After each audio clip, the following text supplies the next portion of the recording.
ஒரு டைம் பீரியட்ல கேர்ள் சில்ட்ரனுக்கு ஸ்கூலுக்கு போக சான்ஸே கிடைக்கல. அதுக்கப்புறமா நிறைய ரிஃபார்மர்ஸ் வந்து தான் இது எல்லாத்தையுமே சேஞ்ச் பண்ணாங்க. இன்னைக்கு வீடியோல நம்ம அந்த ரிஃபார்மர்ஸ் பத்தி தான் டிஸ்கஸ் பண்ண போறோம். So hi all, welcome to BEd study master channel. இன்னைக்கு வீடியோல நம்ம சைல்ட் ரைட்ஸ் அண்ட் ப்ரொடெக்ஷன் இந்த பேப்பர்ல வர டாபிக் பத்தி தான் டிஸ்கஸ் பண்ண போறோம். அதாவது ப்ரீ இண்டிபெண்டன்ட் பீரியட்ல ஸோ எப்படி இருந்துச்சு சைல்ட் ரைட்ஸ் அப்படின்னும் அதுக்கப்புறமா என்னென்ன ரிஃபார்ம்ஸ் வந்துச்சு, சீர்திருத்தங்கள் வந்துச்சு அப்படின்னும் நம்ம டிஸ்கஸ் பண்ணலாம். இது வந்து செம் 2ல வர பேப்பர், யூனிட் 1ல வருது. இண்டிபெண்டன்ஸுக்கு முன்னாடி பார்த்தீங்க அப்படின்னா ப்ரீ இண்டிபெண்டன்ஸ்னா அதானே. So independence before the independence child rights வந்து ஃபார்மலாக ரெகக்னைஸ் பண்ணப்படலை. ஸோ அது இப்போ ஒரு ரைட் மாதிரி நிறைய ஆர்டிகல்ஸாக இருக்குது இல்லையா. ஸோ அந்த மாதிரி ஃபார்மலாக சைல்ட் ரைட்ஸ் கிடையாது. அதனால சைல்டுக்குன்னு ஒரு லீகலாக லா மூலமாக, சட்டங்கள் மூலமாக அவங்களுக்கு ப்ரொடெக்ஷன் எதுவும் கிடைக்கல. இந்த சொசைட்டியே எப்படி இயங்கிட்டு இருந்துச்சுன்னு பார்த்தீங்கன்னா, ட்ரெடிஷ்னலாக சில நார்ம்ஸ் வச்சுருப்பாங்க, அதுபடியும்.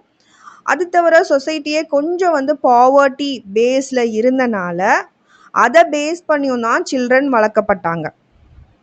இதில் இந்த மாதிரி ஒரு சொசைட்டியில், இந்த ஒரு ப்ரீ இண்டிபெண்ட் இந்தியான்னு சொல்கிறாங்களே, ஸோ அந்த மாதிரி ஒரு சொசைட்டியில் என்ன காமன் இஷ்யூஸ் சில்ட்ரன் ஃபேஸ் பண்ணாங்கன்னு பார்த்தீங்கன்னா, மெயினாக சைல்ட் லேபர்.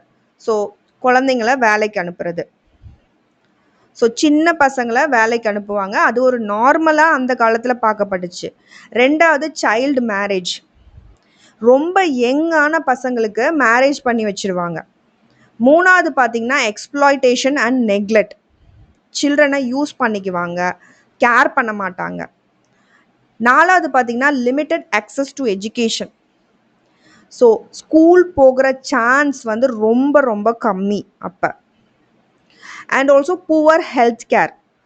ஸோ அவங்க ஹெல்த்து பார்த்துக்கணும், சத்தான உணவுகள், ஸோ அது எதுவுமே தரப்படல. ட்ரீட்மெண்ட் எதுவுமே வந்து குழந்தைங்களுக்கு அந்த காலத்தில் வந்து கம்மியாக தான் இருந்துச்சு. ஸோ இன்றைக்கி வந்து நம்ம ஸ்கூல் போகிறத ஒரு ரைட், ஒரு உரிமை அப்படின்னு சொல்கிறோம். ஸ்கூல் போகாமல் குழந்தைங்கள வேலைக்கு அனுப்புறது தான் நார்மலாக பார்க்கப்பட்டுச்சு அந்த ஒரு சமூகத்தில். ஸோ இந்த மாதிரி நிறைய இருந்துச்சு சொசைட்டியில். ஸோ இப்போ ஒரு கொஷின் வரும், ஸோ இதை எல்லாத்தையும் யார் மாற்றினாங்க? அவங்க தான் சோஷியல் ரிஃபார்மர்ஸ் அப்படின்னு சொல்லப்படுறவங்க. ஸோ அவங்க என்ன பண்ணாங்க? சோஷியல் ஈவில்ஸை மொத்தமாக சேஞ்ச் பண்ணாங்க. எஜுகேஷன் அண்ட் ஈக்குவாலிட்டிக்கு இம்பார்ட்டன்ஸ் கொடுத்தாங்க. சைல்டு வெல்ஃபேரை இம்ப்ரூவ் பண்ணாங்க. அவங்களோட எஃபர்ட்ஸ்னால தான் இன்றைக்கி சைல்ட் ரைட்ஸ் அப்படின்ற ஒன்று இருக்குது. இவங்க தான் அதுக்கு பேஸ்மெண்ட், அதாவது ஃபவுண்டேஷன் போட்டவங்க அப்படின்னு சொல்லலாம். ஸோ வந்து மெயினாக வந்து குழந்தைங்களுக்கு எஜுகேஷன், ஈக்குவாலிட்டி, சைல்டு வெல்ஃபேர் இருக்கணும். இந்த மாதிரி எந்த சோஷியல் ஈவல்ஸும் இருக்கக்கூடாது அப்படின்றது தான் அவங்களோட மெயின் ஃபோக்கஸாக இருந்துச்சு. இதில் கீ ரிஃபார்மர்ஸ் நம்ம பார்க்கலாம். ஃபஸ்ட்டு பார்த்தீங்கன்னா மகாத்மா காந்தி. இவர் சொன்னது சில்ட்ரனுக்கு ஃப்ரீடம், லவ் வேணும் கண்டிப்பாக. ஸோ ஃப்ரீடம், லவ், ஒரு நர்ச்சரிங்கான என்விரான்மெண்ட், அவங்க க்ரோ ஆகிற மாதிரியான ஒரு சூழ்நிலையை நம்ம அமைச்சு தரணும். எஜுகேஷன் அப்படின்றது ரொம்ப ரொம்ப முக்கியம். சைல்டு வெல்ஃபேரும் முக்கியம். அவர் மெயினாக அப்போஸ் பண்ணது சைல்டு லேபர் அண்ட் சைல்டு மேரேஜை அப்போஸ் பண்ணார். அவங்கள எக்ஸ்ப்ளாய்ட் பண்ணக்கூடாது அப்படின்னு சொன்னார். ஸோ இன்றைக்கி வந்து நம்ம ஸ்கூல் வந்து ஃப்ரீ அண்ட் கம்பல்சரி எஜுகேஷன் இருக்குதுன்னு சொல்கிறோம். ஸோ அதுக்கு மெயினாக காந்தி மாதிரியான லீடர்ஸ் தான் வந்து மெயினாக அவங்க விஷன்னால தான் அது வந்து இன்றைக்கி வந்து பாசிபிள் ஆயிருக்கு. நெக்ஸ்ட்டு பார்த்தீங்க அப்படின்னா முத்துலக்ஷ்மி ரெட்டி. ஸோ இவங்க என்ன பண்ணாங்க? She was the first female legislator in India.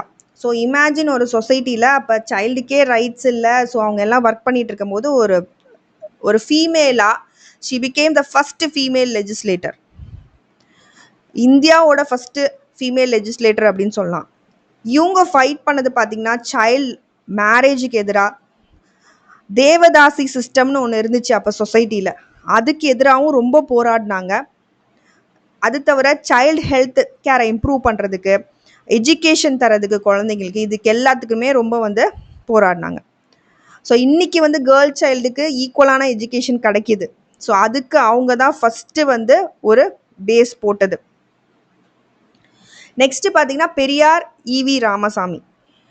So இவர் மெயினாக ப்ரொமோட் பண்ணது சோஷியல் ஜஸ்டிஸ் அண்ட் ஈக்குவாலிட்டி இல்லையா, சமூக நீதி ப்ரொமோட் பண்ணார். சைல்டு ரிலேட்டடாக பார்த்தீங்க அப்படின்னா சைல்டு மேரேஜை வந்து ரொம்ப அப்போஸ் பண்ணார்.